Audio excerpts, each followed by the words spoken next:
Hello, I'm Natasha. Welcome back to my channel. And today I want to discuss something that I have thought about for a long time. And this is the concept of Zionism. And I have come to the conclusion that as a Christian, I do not support this concept.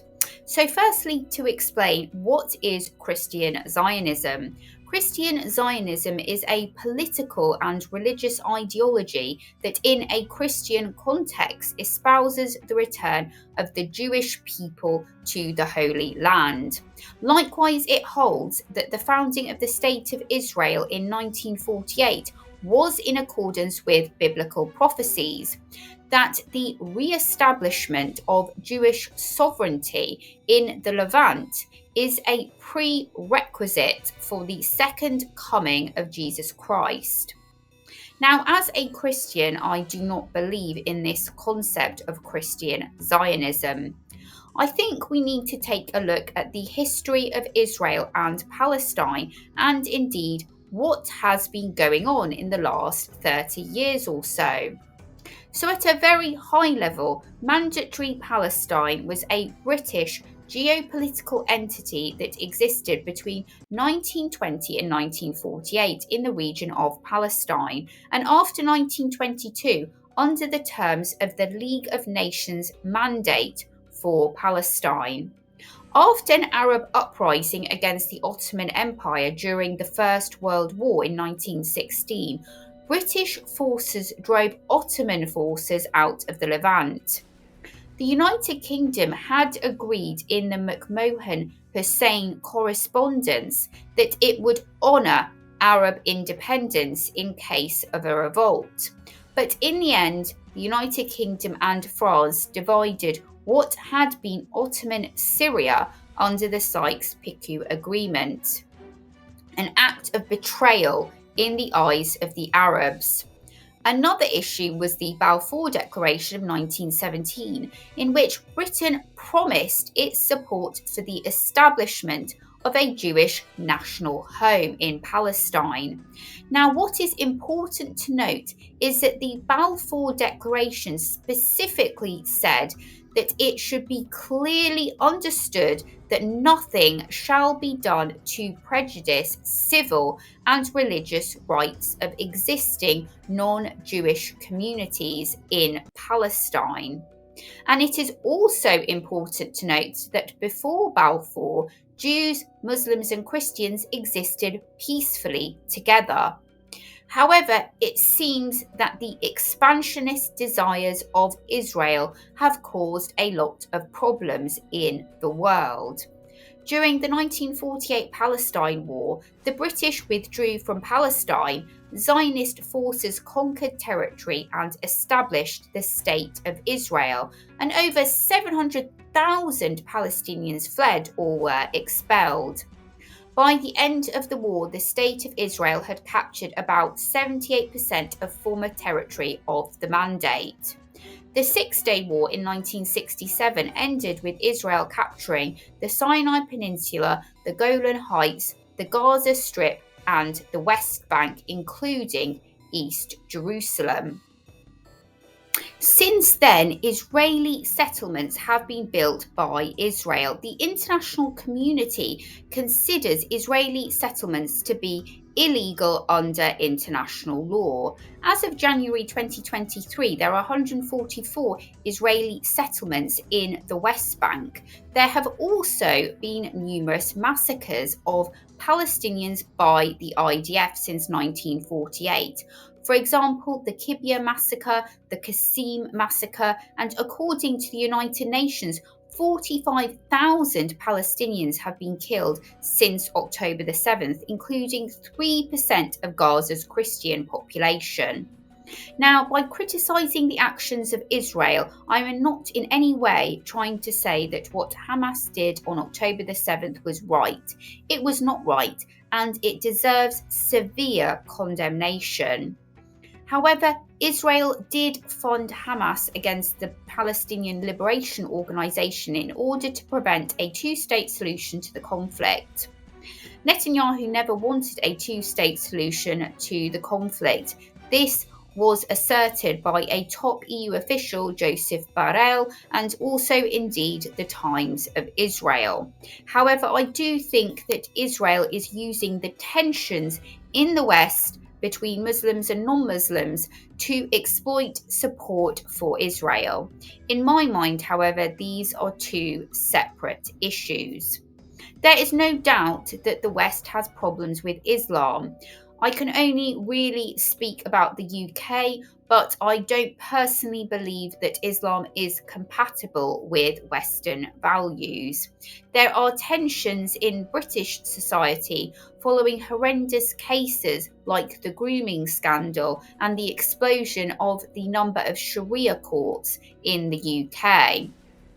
But I see these issues as a result of weak, spineless politicians in the UK who have not defended British Christian values and have allowed mass migration to the country.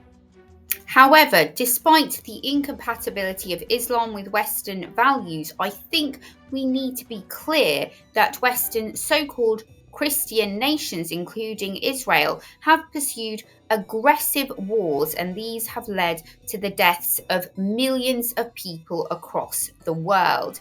Over 1 million Iraqis died in the 2003 Iraq War, not to mention the people who suffered poisoning from NATO's use of depleted uranium in this war. Libya has been in a state of civil war since NATO's intervention there. In 1996, a policy document called A Clean Break, a new strategy for securing the realm, prepared by a study group led by American Neoconservative Richard Perle, was presented to current Israeli Prime Minister Benjamin Netanyahu, who was also the Prime Minister at the time. The plan called for regime change in North Africa and the Middle East, which involved the overthrow of 7 countries to be replaced by friendlier regimes that were more pliable to Israeli and American plans for domination and regional hegemony. The plan was to target Iraq and then Syria, Lebanon, Libya, Somalia, Sudan, before finishing off with Iran. The document argued that regime change was preferable to pursuing peace talks with the Arab world. If you take out Saddam's regime, I guarantee you that it will have enormous positive reverberations on the region. And I think that people sitting right next door in Iran, young people, and many others will say, the time of such regimes, of such despots, is gone. There is a new age, something new is happening. And that is speculation on your part, or you have some evidence to that effect? I was asked the same question in 1986. I had written a book in which I had said that the way to deal with terrorist regimes, well, with terror, was to deal with the terrorist regimes. And the way to deal with the terrorist regimes, among other things, was to apply military force against them. The way we did in Afghanistan. The way, for example, I want to answer your question. Well, I guess I'm running out of time, so I quickly was trying to get there. We've done, I think, what you proposed in Afghanistan, yet I haven't seen that sort of neighborhood effect. Well, I think there's been an enormous effect. The effect was, we were told that there would be a contrary effect. First of all, people said that there would be tens of thousands of people streaming into Afghanistan, zealots who would be outraged by America's action, and this would produce a counter-reaction in the Arab world. But I think you're not saying that when you take an action like we did in Afghanistan, we're going to see all the other countries just fold. No, what we saw is something else. Be saw everybody streaming out of Afghanistan. The second thing we saw is all the Arab countries and many Muslim countries trying to side with America, trying to be okay with America. The application of power is the most important thing in winning the war on terrorism. If I had to say, what are the 3 principles of winning the war on terror? It's like, what are the 3 principles of real estate, the 3 L's, location, location, location? The 3 principles of winning the war on terror are the 3 W's, winning, winning, and winning. The more victories you amass, the easier the next victory becomes. The first victory in Afghanistan makes the second victory in Iraq that much easier. The second victory in Iraq will make the third victory that much easier too, but it may change the nature of achieving that victory. However, these regime changes have had a devastating impact on Christians in the countries themselves and Europe as a whole. What do I mean by this? Christians in Iraq have suffered massive persecution since the 2003 invasion, so much so that today an estimated 150,000 to 400,000 Christians remain in Iraq, down from 1.1 million in 2003. Israel's support for the removal of Gaddafi in Libya caused the migrant crisis that we are seeing now. Israel supported the removal of secular president of Syria, Bashar al-Assad, by supporting al-Qaeda rebels in Syria. Since the removal of Assad and the start of Western support for the current leader, who is a member of Hayat Tahrir al-Sham, an offshoot of al-Qaeda, there have been church attacks in Syria. 24 people were killed in an attack in a church recently. Trump, however, wants to roll back sanctions against this new moderate leader. Following Assad's removal, Israeli troops who seized strategic ground in southern Syria will remain on the summit of Mount Hermon indefinitely.